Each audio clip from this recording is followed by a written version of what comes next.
I'm sitting here with Anderson, man. Main event for XKO Texas live here at Friday Night Fights, man.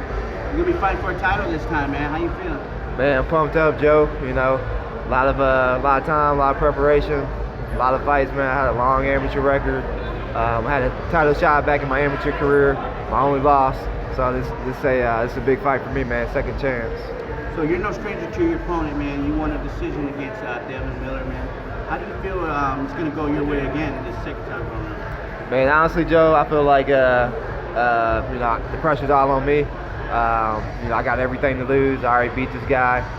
If he's anything like me, man, he's gonna come back twice as hungry. He's probably been training twice as hard, been putting in, OT, extra workouts. So I gotta make sure I push myself, so we got the same outcome as we did last time, man. Man, how excited are you, man? You fought for LFA, on the big stage, man. But you're fighting here in Texas live, man. I don't know if you've been here, man. It gets live out here, man. Right. That's what I love, man. I just gotta make sure I keep that tunnel vision. My amateur career, a couple of big cards I fought on, kind of get too into it, and almost like my homeboy said, feel like it's a party. So I just gotta keep my head down, stay focused at the task at hand, and then after that, man, after we get our shine on, then we celebrate and have a good time. Yeah, man. Hopefully, you got some teammates on this card. Also, you got Brandon and hopefully Audrey Wilkins to be on this card, man. Does that help you? When you got teammates on the same card? Yes and no. At the end of the day, it all helps when you got people collaborating and working, training together, and getting those good sessions in. So yes, on that end. But on the same token, when it comes fight night, man, you're the only one walking in that cage by yourself, baby. So that's a gift and a curse. How things at the gym, man? Out there with Guy, man. Ah, man, ain't nothing changed, man. Every day, getting in there, breaking a sweat, doing what we do. Wrestling, kickboxing, and just trying to push myself, man. That's my goal every fight. I don't care who I'm fighting. I just push myself harder than I did the last fight. And just try to sharpen up on things, man. Man, every time we see Guy on Fight Night, man, that guy's ready, man. He's like, no games, he's intense, man. Is there a funny story you want to share with us about Guy, that won't get you in trouble? Yeah. Actually, my last fight, man, when I fought Omar Benjar, the first round I came out a little slow. I think I was measuring him up a little bit too much. He was a little longer and bigger than I expected. And I didn't throw many punches. When I got back to the corner, Guy was like, "What the fuck are you doing?" I tried to explain myself. Then he was like, "No, just do what we've been training. Body, leg kicks. You got that?" And then he asked me something else. I went to say, making an excuse pretty much. And then, he's like, "Did you hear what the fuck I said?" And at that point, I was like, "Yeah, let's go." I dialed in.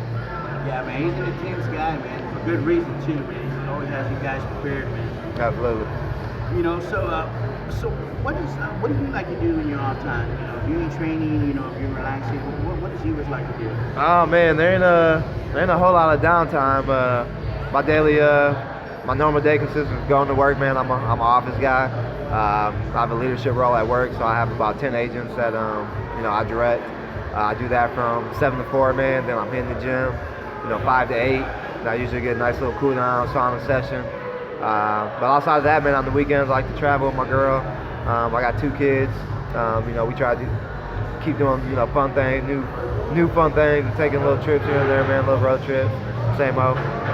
Man, on your last interview I had with you, you said something, and I wanted to talk to you about it, but it was the end of the interview. And you said once you got right with God, man, that your life is just better, man. Yeah. Tell me about that, man, because that was deep, man. Yeah, man. I'm from Michigan originally. I moved down here in I think it was 2009, 2010, and I was a typical college kid, man. Just partying, drinking, smoking, doing everything you want to call it. And then one day, man, I just had a reckoning. I got a little bit of trouble. Kind of my eyes opened up a little bit. And then I had my daughter. I was 26 years old, so I felt like that was a good age for me. But once I had my daughter, man, I kind of realized there's a bigger purpose on this world, and I started attending church, and it definitely helps with the training, man. Staying focused, staying out of trouble, staying away from drinking and smoking, and you never get it until you live through it, and you can testify for yourself. Man, that's awesome, man. So what advice, since obviously you've been through it, what advice would you give to an up-and-coming fighter that wants to do this and he wants to take this serious? You've been there, done that. You've had your own ups and downs. You know, what kind of advice would you give to someone? Man, best advice I can give somebody, man, is if you really love it and deep down in your heart, man, when you do it, you know, it makes you feel alive. That's what really, you know, kind of sealed the deal for me, and I knew this was for me. Yeah, when it comes to fight night, and even the process, man, I really just, you know, I'm in love with the process. I love training. I love sweating. I love, you know, pushing it outside the box and just seeing what I can really do. And you just gotta be consistent, man. You gotta do it day in, day out. The days you don't feel like doing it, you know, the days that, you know, work is kicking your ass, man, you gotta get to the gym. That's where the growth takes place, when you kind of, you know, push those limits, man. You know, like just like you said, the process, man. How do you keep that process balanced? You know, with kids, your girl, work, you know, training. I mean, you gotta put your time in all those areas. Yeah. I kind of like that cliche hearing you guys hear, man. You gotta do it till it becomes just like second nature, you know. Like sometimes I'm driving to the gym after work, man. I don't even have to think about it. I'm just in like autopilot, like I'm just doing my routine, man. And you know, once you do it so much, man, it just becomes second memory, muscle memory, to where you don't have to think about it anymore. You just react. Man, that's awesome, man. I appreciate you sharing that with us, Evers. Man, any shout outs you want to give out to family, friends, sponsors?